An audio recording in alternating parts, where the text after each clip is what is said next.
Since late afternoon, the rain drizzled softly, as if the sky concealed something secret. I recall the rhythmic hum of tires on damp asphalt as I parked in our driveway, headlights illuminating temporary puddles in the cracks I'd long intended to repair. The house appeared ordinary from afar, but indoors there was an unsettling change, not a breakdown, merely a displacement, of which I was unaware that tonight would upend everything. The door creaked as usual, the sound one grows accustomed to with years of residence. I discarded my boots and flung my keys into the bowl, calling out absent-mindedly, "Haley!" No response. The TV droned softly, a sitcom laugh track barely audible above the rain's rhythmic tapping against the windows. Rounding the corner into the living room, I discovered her curled up on the sofa, a blanket covering her legs, gripping her phone tightly. She didn't react when I entered, merely shifting the screen aside slightly, subtly enough to miss if not paying close attention. "Hey!" I called out, keeping my voice casual. She returned a quick smile. "Hey, you're back early." I acknowledged with a nod. "Yep." A brief silence filled the room, just long enough for contemplation. She then adjusted her position, sitting up straighter and hiding her phone under the blanket beside her. "Want me to warm up some food?" she inquired, and at that instant, something became clear. It wasn't about the meal or the query, but rather the tone, rehearsed, overly light, cautious. I chose not to respond, instead moving towards the kitchen, getting a glass and filling it with water. I stood before the sink for a moment, taking deep breaths. For weeks now, there had been minor alterations, softer kisses, quicker showers. Dear friends, if you enjoy this story, please like and subscribe to our channel. It will motivate us to make more videos like this for you. The familiar presence that once lingered is now vanishing prematurely. The aroma of an unknown cologne when she arrived home late, explaining it away as a friendly goodbye hug. A work call on her phone implied office business, yet she's a graphic designer who seldom takes field calls. I convinced myself it was just my imagination, for far too long, and then tonight, the universe refused to remain silent anymore. My phone buzzed once on the counter. Derek? Isn't it always Derek? The name, the person, so proximate, uncomfortably close. My best man, my longest friend, the one who assisted me in moving in here, helping paint this very room with me a week before the wedding, standing beside me in a suit I paid for, proposing our eternal union. I gazed at the screen, answered, "Yo," attempting to sound casual. His voice was feeble, as if he were concealed behind a barrier. "Hey, what's up? You free?" A significant pause, long enough to hold significance. "Where are you?" I looked towards the living room. I could only catch the edge of the blanket she hid under. My throat felt parched as I responded. "Why?" His voice cracked slightly. "Could you step outside for a moment?" Time seemed to stand still, and I didn't ask why. I simply walked, traversing the hallway, past our wedding photograph on the wall where she was laughing, her nose scrunched, bouquet half raised. I stepped onto the porch, where the rain had reduced to a light drizzle. "Speak," I urged, and he took a deep breath. "Discuss," I corrected. "I've been trying to avoid this situation. I didn't want to accept it myself, but I can't keep quiet about it anymore. I saw Haley, in the company of another, last week on 2 occasions, once at Market Street and once near that art bar off 6th Avenue. She was with a man, and I remained silent as they were seen holding hands," he added, chuckling, standing exceptionally close. The door made a squeaky sound as it closed behind me, revealing her standing there, barefoot, arms folded, phone clutched in hand. "Who's that?" she inquired, to which I remained silent. "Is it Derek?" she pressed, followed by, "What's he telling you now?" Lowering the phone, she scrutinized me. "Really? You're listening to him right now?" she scoffed before bursting into a derisive laugh. "I can't believe he actually did it," she commented. "He finally found the courage, didn't he?" I looked puzzled as she moved closer and appraised me critically. "Let me guess. He saw you having coffee with someone and suddenly he's a hero? Since our marriage, those tiny adversaries have been harboring ill feelings towards me. Although it may not be apparent to you, they have always imagined a scenario where I'm distressed and they get to console me." I gazed at her. "Stop giving me that look," she retorted angrily. "If only you bothered to observe the happenings in our house instead of working long hours and returning with the smell of construction materials, perhaps you would have noticed the unfolding events." She stormed off, closing the screen door forcefully behind her. This was it. The veil lifted, the game altered, And in that tranquil moment, with the rain trickling from the eaves and her words echoing, I realized, whatever this situation is, it has already unraveled. I didn't immediately go back inside. On the porch, my phone still clutched in my hand, Derek remained on the line, now quiet. He did not disconnect. Perhaps he knew I wasn't prepared for further dialogue. Maybe he understood that I needed the silence. "Are you still there?" he eventually asked. I remained silent, terminated the call, tucked my phone into my jacket pocket, descended the steps into the damp night, which felt chillier than normal, as if my body was registering a shock my mind hadn't fully grasped yet. I strolled around the block as if searching for something lost on the sidewalk. My face flamed not from coldness, but from embarrassment. One hardly anticipates it happening to oneself. Granted, we all are aware that such occurrences take place. Infidelity, deceit, falsehoods, whispered names in another's bed. Yet you always presume, not her, not us. We shared a past. Hundreds of dialogues, late-night feasts, road trips, financial commitments, disputes endured. I believed that meant something. I thought that safeguarded us. Upon returning to the house, the living room lights were extinguished. Only the kitchen light above the sink was glowing, akin to a spotlight on a crime scene. I silently opened the door, expecting her to be upstairs. But no, she was seated at the table, consuming more wine, idly swiping through her phone as if the world weren't ablaze. Her legs were crossed casually, her demeanor composed and unaffected. That calm, indifferent expression, typical of someone who long ago stopped caring. "You didn't inquire about his identity," I remarked. She lifted her gaze. One brow arched. "Identity of whom?" I retorted. She reclined in the chair and let out a prolonged sigh. "Because as soon as you mentioned his name, I knew exactly what you were referring to. You're not denying it." "Should I?" Her response struck harder than anything. I moved toward the table, my hands braced upon its surface. So it was true. She gave no indication of being rattled. "For how long?" she inquired. She continued gazing at her phone for a moment before setting it down and folding her arms. "A few months," she answered. "Who is he?" She smiled coyly. "Someone small? Cruel. You don't know him. Let me try."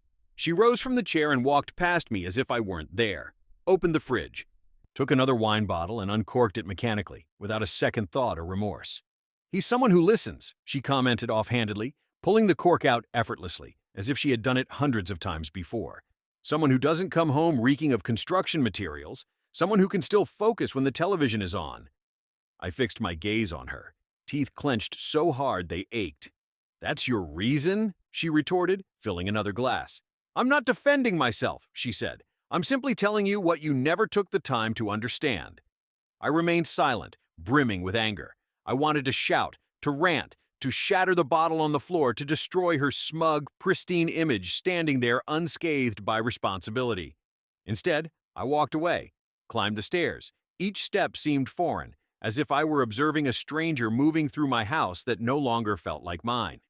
The bedroom door squeaked. The bed was too neatly made. I sat on the edge, staring at the floor once more. Same location as before, yet the scene was dramatically altered.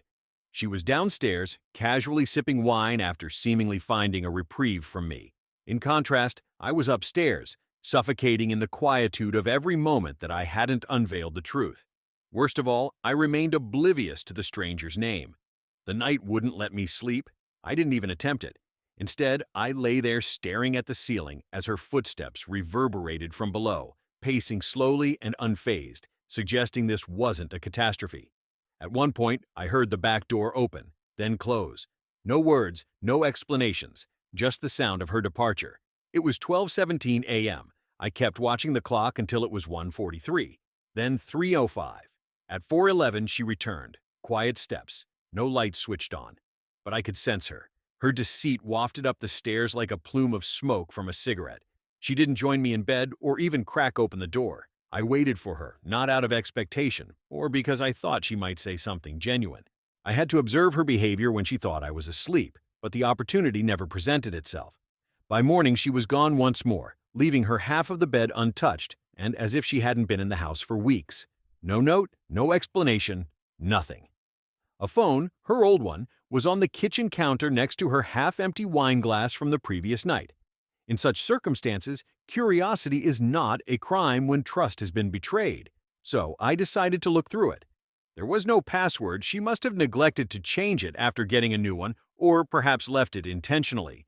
Regardless, it was like a loaded gun, and I pulled the trigger. I went directly to her messages and scrolled past group chats, work contacts, family discussions. Then I found a thread with no name, just a number. The most recent message was from 2 nights ago. Same time tomorrow? I already miss you. As I scrolled up, I found numerous messages, photos, audio notes, and private jokes.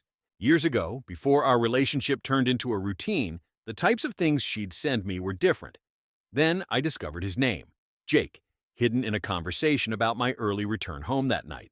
No surname, no profile picture. Yet, it was enough. I sat down, the sticky coffee table from last week's spilled sangria irrelevant now. I dialed Derek, who answered promptly. "Speak to me," he said. "His name is Jake," I replied, silence following. Then Derek breathed out slowly. "Jesus. You know him?" "I don't think so, but I can find out. I need all the details, who he is, what he does, how she met him, everything."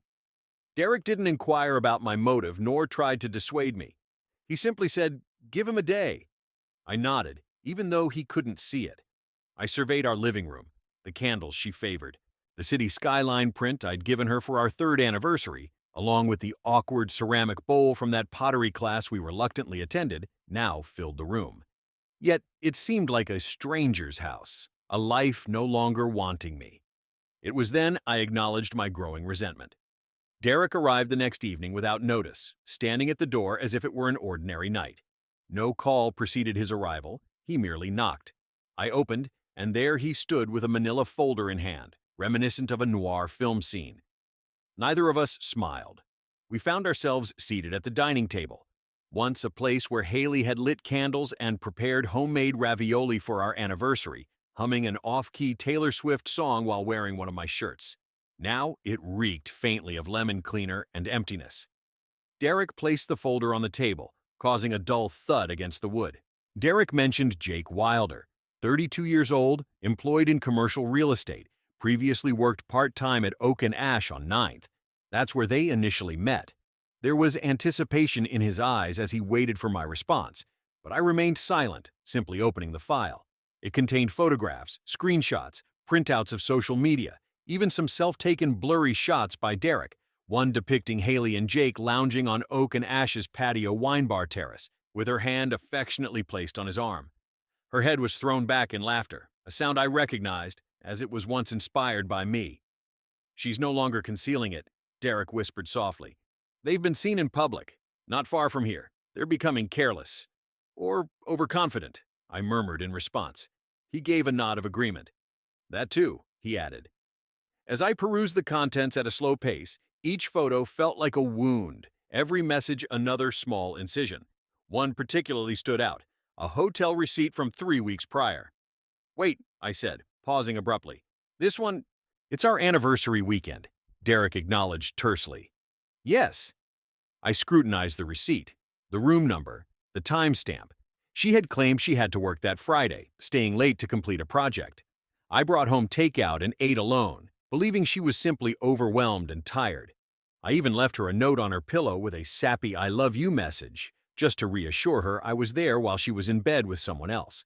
And I had said, "I love you." The world seemed to spin slightly. "Does he realize she's married?" I questioned. Derek simply shrugged. "It's hard to tell, maybe, but some of the messages imply he thinks it's not serious or that it's over." I discarded the folder, leaned back, let out a cold, humorless laugh. "She had the audacity to use our anniversary for this," I exclaimed. "She didn't even wait for it to pass." Derek remained silent. His silence spoke volumes. I rose and walked to the window. The street was tranquil. A child cycled by, earphones in ears. The ordinary world persisted unaware of the fissures in mine. Then, the garage door creaked open. A momentary halt gripped my heart. She was home. Derek rose to leave. I restrained him. "No, stay." He appeared bewildered. "You want her to see you?" The main door swung open, and there she was, shades in her hair, a reusable shopping bag hung casually on her shoulder, as if returning from some mundane chore. She spied us. Her smile faded. "Ah, look at this. How quaint," she uttered, her voice dripping with sarcasm. "The Betrayal Boys Club." I advanced. "Sit down, or else sit down." She arched an eyebrow, then smirked, slowly moved towards the chair opposite me, and sat as if for an interview she disliked. "You're making quite the spectacle," she said, tossing her keys on the table. "I presume you've read my messages by now?" "No," I replied blandly. "I've read them all." She reclined nonchalantly. "And? You appall me." She chuckled. Yes, she really laughed. "Oh, come on, please. You aren't a saint, Eric. Stop pretending like you haven't abandoned us years ago. This," she gestured around the room, "this has been devoid of life for a long time. You could have ended it maturely." She glared at me. Then she said calmly, "You don't leave a deceased animal, Eric. You bury it." The words felt like a punch, and Derek, usually quiet and solid, finally spoke up. "Haley, aren't you concerned about the damage you've caused him?" She turned to him slowly, tilted her head. "Don't feign concern for us, Derek. You've been waiting for this confrontation for years." He flinched. I looked between them. "What on earth do you mean by that?" She stood up, brushing off imaginary dust. "It means your friend isn't as innocent as he seems. Ask him how many times he sent me messages he shouldn't have. Ask him about our late-night conversations before he ever confided in you." I looked at Derek. His eyes widened. "She's distorting the truth, I swear to God," I said, feeling drained. "Both of you." She started walking towards the stairs.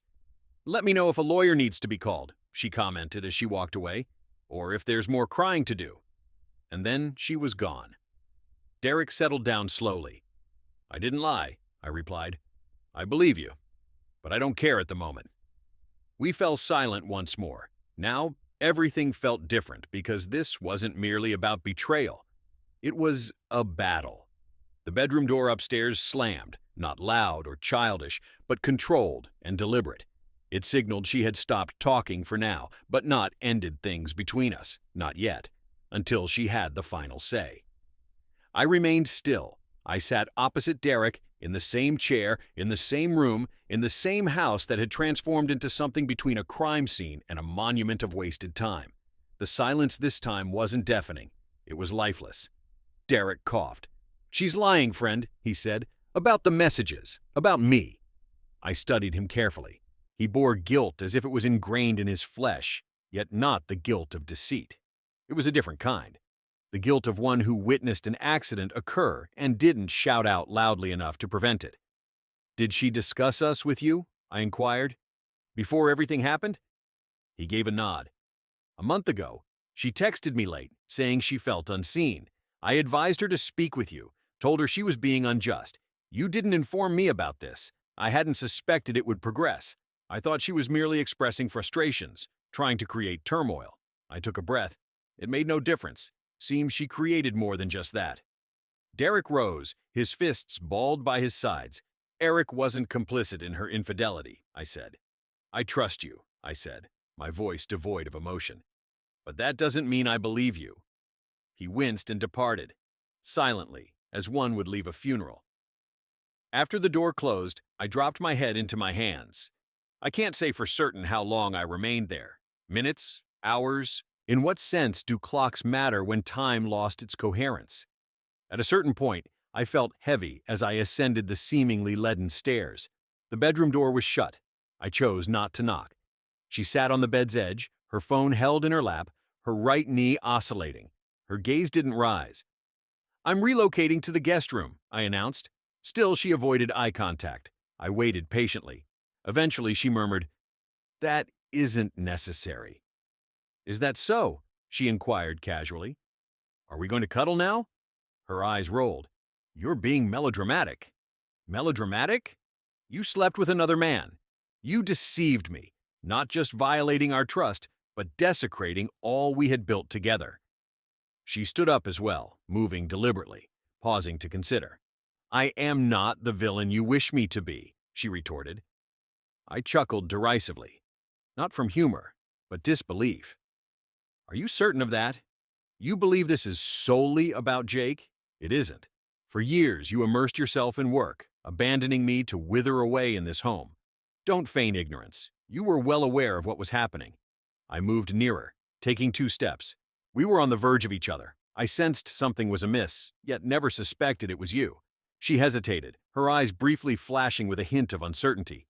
A fissure, but not quite enough. "Good night," I said and departed. The spare room carried an odor of aged laundry soap and neglect. I settled onto the inflexible mattress and gazed at the ceiling once more. The same ceiling, now bearing a different burden. No tears fell, no wall was struck in fury. Instead, something chillier than sorrow enveloped me. Determination. This would not be a discreet, cordial separation, the type with joint ownership of a blender and forced amiability at each other's friends' nuptials. No, if she sought departure, she would feel it. If she wanted conflict, I'd ignite battle. The ensuing morning was too hushed. No music from your phone playing while you styled your hair. No sounds of running water from the shower. No footsteps echoing along the corridor. Just the heavy quietude of evasion taking root in our home like a perpetual fog. I remained in the spare bed, gazing at the ceiling once more. Just as last night, identical thoughts, yet crisper now. The anesthetized feeling had vanished, replaced with lucidity. I had stopped playing the part of the bewildered spouse, no longer waiting for her to confess, apologize, or salvage anything. She had already picked her side. All I was doing was delaying my own choice, until today. I rose, donned a sweatshirt, and departed the room. As usual, she was in the kitchen, preparing coffee as if nothing happened 3 days ago, wearing one of my shirts, unbuttoned, casual, self-assured. She didn't utter a word when she saw me. "Good morning," I said calmly. She arched an eyebrow, seeming unsure of what I meant. I too made coffee. No chit-chat, no breakfast banter, simply prepared to leave. I told her to vacate the house by week's end. This caught her attention. She put down the cup a bit forcefully. "Excuse me, did you understand me? You don't wish to stay here. That much is obvious, so don't. This house is ours. Won't be much longer." She folded her arms, challenging you. "You can't eject me from my own life, Eric. It's not your place to act righteous now. Remember, this predicament didn't originate with Jake. Yes, it took shape the moment you decided your solitude granted you the liberty to begin a secret life behind my back." She seemed ready to strike me with something substantial. Instead, she smirked. "Bitter. Strategic. It's ironic how you suddenly developed backbone when it's too late." That comment hurt, and she knew it. "I'll leave," she warned. "But I won't hurry because you've bloomed overnight. You have 5 days." She remained silent, merely picked up her mug and exited the kitchen. As soon as she disappeared, I retrieved my phone to text Derek. "Need a lawyer. A competent one." He responded swiftly. "I'm here for you, sending a name now. Call her today. She's relentless. Perfect." That's what I required. I began taking pictures of every document inside the filing cabinet, from titles to insurance policies, bank statements, anything potentially useful for my defense. I wasn't enraged in the same way as before. Now it was strategic, about maintaining control. This wasn't solely about Jake. No, it was about her losing regard for me years ago and choosing not to inform me about it. It was about the gradual erosion she claimed was my fault, but which she deliberately engineered until she could feign it as an unintentional event. I wouldn't allow her to revise that account. Not for her friends, not for my family, not for Jake. If she wanted to alter the storyline, I would give her the means after I contacted the lawyer I spoke to that afternoon. His name was Derek Vaughn, and from our initial 30 seconds on the phone, I knew he wasn't exaggerating. Her voice was crisp and precise, efficient in a way that suggested she wasted no time on pleasantries. She didn't express sympathies. She proposed a plan of action. "You must record every detail," she advised. "Receipts, messages, call logs, any images or jottings about her absences or actions. Begin constructing your chronology. If you fear she'll seize anything, house, savings, retirement, prepare immediately, especially if she's the one who left the marriage." Yes, I confirmed. "I have proof, screenshots, her old phone." There was a moment of silence over the line. I could almost imagine her nodding. "Excellent. That will be crucial. We'll get ahead of it." I didn't share with her how painful those screenshots were. That wasn't her role. Her duty was to help me win, and all of a sudden, that was my sole ambition. Over the next few hours, I collected everything. My hands no longer trembled. My breaths were even. I was in focus, as I often am on large projects when everyone else is disorganized and I alone comprehend the blueprint. By the time Haley returned home, I had filled 3 folders with evidence and digitally archived it all onto a secure drive. I possessed a roster of accounts, usernames, passwords. I recognized which belongings around the house were mine, which ones she'd contest ownership over, and which ones I was prepared to lose in order to elicit her response. She entered with shopping bags as if it were an ordinary day. From Nordstrom. I remained silent, and she observed my reaction. What, she asked. Let's not start something. I'm astounded, I replied. She deposited the bags near the door and carelessly threw her keys in the bowl. Of what? Of your nonchalance, of how swiftly you transformed from an unfaithful spouse to an aggrieved tenant. She fixed me with a gaze, as if I were the cause of all problems. Stop pretending that you've been an innocent spouse in this marriage. I had never stepped out, I had never lied, and I had never shared myself with someone else, and returned home as if nothing had occurred. Oh, please, she retorted sharply. You think infidelity is only about physical intimacy? You disengaged from me 2 years ago. I was unnoticed in this house. You didn't notice when I altered my hairstyle. You didn't inquire about my well-being. She didn't initiate physical contact unless asked. She believed that wasn't significant. I disagreed, interpreting it as an opportunity to communicate instead of secretive actions. As she moved closer, her voice softened, and her eyes revealed calculation. Do you truly want the truth, Eric? She questioned. I remained still. I stayed because I had hoped you'd regain consciousness, perhaps look at me as you used to. However, the more time passed, the clearer it became that you wouldn't. So, yes, I found someone who did. And you chose to withhold this fact from me, I stated. You deemed me unworthy of honesty, she smirked. If we were in a confrontation, you would have lashed out with guilt and portrayed yourself as the victim. I allowed that tension to linger for a moment before responding. You're correct, I admitted eventually. In such a situation, I would have indeed done so. She blinked in surprise. Additionally, I added, taking her bags, her new bags, and placing them on the porch. Victims don't always have to be passive. Childish, was her parting comment as she ascended the stairs. I gently shut the front door, secured it, not to keep her out, but to savor a moment where something within this dwelling still felt mine. The following day, I opted for sick leave. Informing my supervisor about a family crisis was the given excuse. He granted me the time off, his compassion barely registering. All sounds beyond these walls had blended into white noise. My universe contracted to these 4 walls, this woman, and the deceit she sewed beneath the floorboards like decay. I spent the morning tagging boxes, not hers, but mine. She remained, lingering, challenging me with every step to make the first decisive action. So I did. I bundled my books, tools, mementos. I didn't utter a syllable. I didn't ask for permission. I gave it reality. Haley descended from upstairs around midday, her phone attached like usual, hair tied up, baggy sweater, makeup free. She gazed at the boxes lining the hallway and let out a weak chuckle. Impressive, she remarked. You're playing the part of the tormented cowboy well. I remained silent. She ventured into the kitchen, searching for something, then returned. You don't understand how this will unfold. I looked at her. And how do you imagine it will unfold? You believe they'll all align with you, labeling me as the wicked witch and you as the wronged virtuous spouse. But people aren't that straightforward. No, I replied. But loyalty is. She sighed. So Derek is your new moral guide now. Derek didn't deceive me for months, right? I fell quiet. What do you mean by that? She grinned again. This grin was becoming increasingly menacing. Ask Derek about what truly transpired at Emma's birthday party, the night you got too drunk to drive and he offered to take me home. I fixed my gaze on her. You're bluffing, aren't you? I didn't respond. She grabbed her phone and ascended the stairs as if she had dropped a bomb and eagerly anticipated its explosion. To my dismay, it indeed exploded in my thoughts. The sentence echoed in my head for an entire hour like a tune stuck on repeat.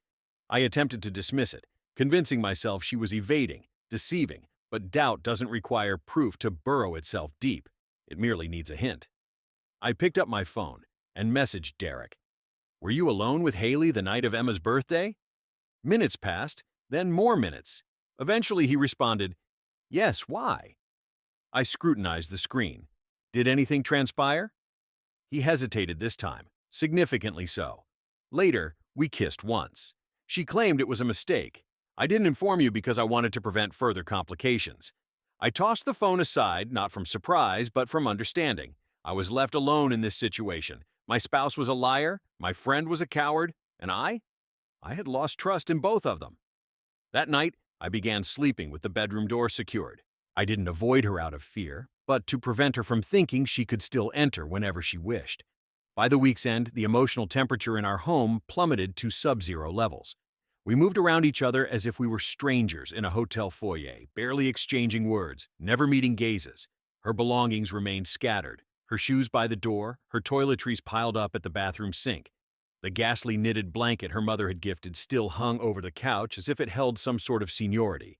She hadn't started packing a single box. I hadn't requested it again. That morning, I visited Marisa, the lawyer, in person. Dressed entirely in black and exuding an imposing presence like a cocked crossbow, she was not someone to be trifled with. "With the information you've provided," she said, leafing through her notes, "we're in a favorable position." Marisa denied the affair. "You have evidence, dates, and even witness statements. If she attempts to contest for the house or spousal support, we can counter strongly." "Good," I replied. "I desire swift, uncomplicated resolution, devoid of conflict." She paused, glanced upward. "Yet, conflict will arise. Beware of this fact. However, I'll ensure it targets someone else." Upon hearing this, I made my way home and stopped by my parents. My mother inquired about my well-being. I responded honestly, "I'm okay," sickened by the deception surrounding me. She acknowledged with a silent nod, understanding only mothers can convey. She didn't probe further. She simply offered cookies as if they were protection. Upon reaching home at around 6, the lights were on, and soft music emanated from the kitchen. She was cooking, an action she hadn't performed for me in over a year. I stood in the hallway, watching her for a moment. Hair down, apron adorned, concentrating on her task. It felt as if we were living a different life, residing in another house altogether. Approaching, I asked, "What's this?" She didn't look up. "Dinner." "For whom?" Her gaze finally met mine. "For us?" I chuckled, unable to suppress it. "Seriously?" She dried her hands on a towel. Despite the chaos, could we have a conversation? Merely talking. I approached, not out of attraction, but to observe the spectacle. "What's there to discuss, Eric? The infidelity? The fact that your friend also kissed me? The months you lied without blinking?" She winced slightly. "You're hardly blameless either, Haley.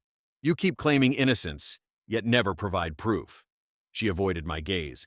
"I don't want this to end this way. We used to be good. That version of us is gone. You destroyed it, with texts, lies, hotel bills." The oven signaled. Neither of us moved. "I'm filing on Monday," I stated. "Marissa is drafting the papers." She nodded slowly. Her eyes glimmered, but I no longer trusted her tears. "Then let me prepare one last meal for you," she offered. "No conditions, just a final gesture before it all concludes." And against my better judgment, I took a seat. Perhaps I wanted to see if she still knew how to be authentic. Perhaps I wished to observe her enact one final scene. The dinner was excessively well prepared. An uncorked bottle of wine saved from our honeymoon opened now more like a farewell tribute than an evening drink. She meticulously arranged the table as if it mattered, folded the napkins, and lit candles, a diligence she hadn't shown in years. I abstained from the wine, and she observed my choice. "Aren't you even going to make an effort?" she whispered softly. I had come to listen, not absolve. She nodded, took a bite, and maintained an air of tranquility, as if hosting a dinner party instead of confronting the demise of our marriage. "Earlier, I stated my sentiments honestly," she replied, her gaze fixed on her food. "We were compatible at one point." "I recall," I responded. "However, I failed to grasp that I was the only one still endeavoring to preserve us." "Do you truly believe that?" she inquired, looking up from her plate. "You think I woke up one day and chose to be unfaithful without reason? No. I think you made a sequence of self-centered decisions." She half smiled. "Since you're the saint, the victim, the ideal spouse." "I'm not perfect," I countered. but I was faithful, and once that meant something. She put down her fork. "Do you wish to know how it began?" she inquired. "No." She hardened, changing her tone. "Reluctant as you might be, you'll hear it anyway." Leaning forward, her elbows on the table and wine glass untouched now, she said, "I accidentally encountered him. It was Jake, at a work gathering. He was engaging, humorous. He looked at me, not around me or through me. He asked questions, not just about dinner or bills. And that gave you the green light? That provided me with a new perspective," she retorted harshly. "I'd been lonely for years, Eric. Not weeks, not months. Years. You thought our presence here had significance when you never saw me?" I gritted my teeth. "You know what's ironic?" she continued. "I kept expecting you to notice, to care, to ask if I was all right. But you never did. So I stopped waiting. You could have left. I should have." There was another long, unyielding hush. I rose from my seat. This was a blunder. Her gaze met mine, carrying implications of marriage or otherwise. Preparing dinner for you had somehow absolved all sins. I moved towards the door, then she uttered words that caught me off guard. "She's pregnant." I stood motionless, utterly still. "No, this can't be true." "It is. I've taken 2 tests. Both came back positive. I learned 3 days ago." A new silence fell, but it wasn't harsh. It was hollow. I turned around sluggishly. "Whose child is it?" She remained silent. I approached her. "Haley." "Whose child is it?" She met my gaze without flinching and offered no response. And that was the answer I needed. I don't remember sitting down again. One instant, I was standing there, heart thundering so loudly I couldn't hear the raindrops outside.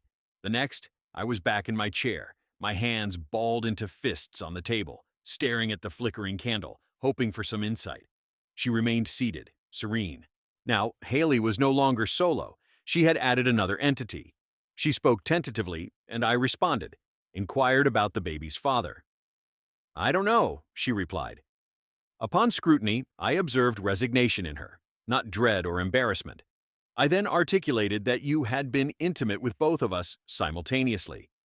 She remained silent, not denying it, pushed back the chair forcefully, almost causing it to topple. "You don't seem to care," I stated, my voice breaking for the first time in days. "Not just a marriage you destroyed, but you exploded it.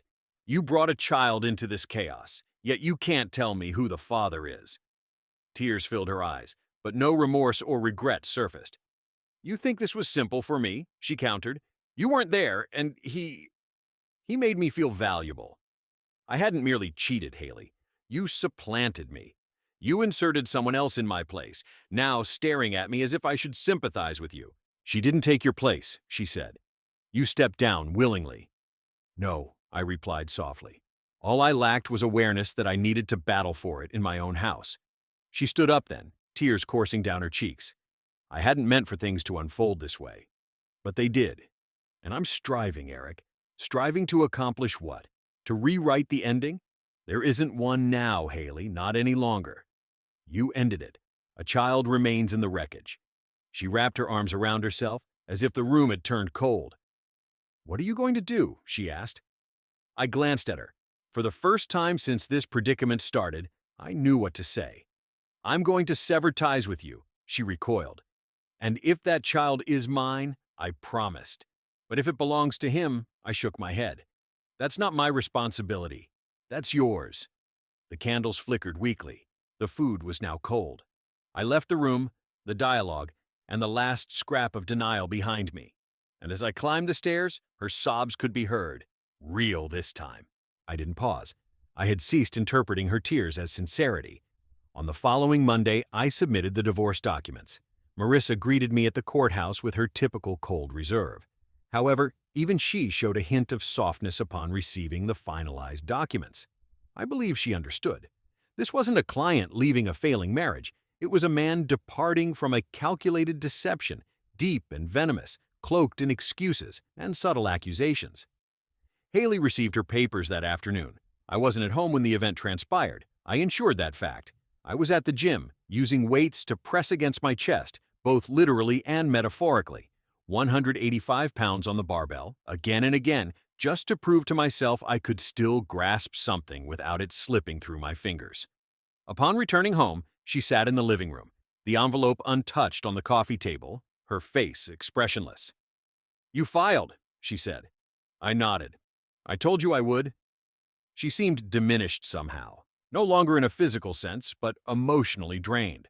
All the control she had held throughout this deceptive game seemed to elude her now. The arrogance dissipated, her facade shattered. She was no longer the Haley who scoffed at my suffering. She was merely a woman standing amidst the remnants of her own wreckage. "Aren't you going to try and salvage this?" she queried. I offered a sympathetic smile, not one tinged with bitterness. "I tried to save us for 2 years, Haley. You had already left. You simply lacked the courage to admit it." Her eyes welled up again. "I'm at a loss as to what to do," she whispered. "You'll find a way. You always do." She rose and moved across the room deliberately. I spoke sincerely. "I didn't intend to cause you pain." "Then why did you?" A pause ensued. "You want to know the worst part?" I inquired. I wasn't initially filled with anger, but rather broken, fragmented. And now, I passed her by, claimed my coat. Now I don't feel hate. I simply feel liberated. She nodded, as if that wounded her more than anything else. I departed the dwelling before another word could be spoken. The door didn't echo with slamming. Instead, it closed gently. I turned my back without a backward glance. For the first time in months, I wasn't escaping, but advancing towards tranquility. Perhaps I would sell this house. Perhaps I would seek a new abode and adorn its walls with my own mementos. Maybe I would embark on a journey, someplace distant, someplace serene. I am unsure. Yet there is one thing I am certain of. Love does not perish with a cry. It fades with quietness, with avoidance, with self-centeredness disguised as solitude. It breathes its last when one person surrenders and the other clings to hope. Too obstinate or too devoted to recognize they are the only ones left battling. If you find yourself in a similar predicament, if something within you feels amiss, if the silence is suffocating, pose the challenging questions now. Don't wait for a phone call from a friend. Don't wait for evidence of betrayal. Don't let love decay due to fear of the truth. I delayed my actions too long, but I escaped, and now I get the chance to reconstruct. One fact at a time, please.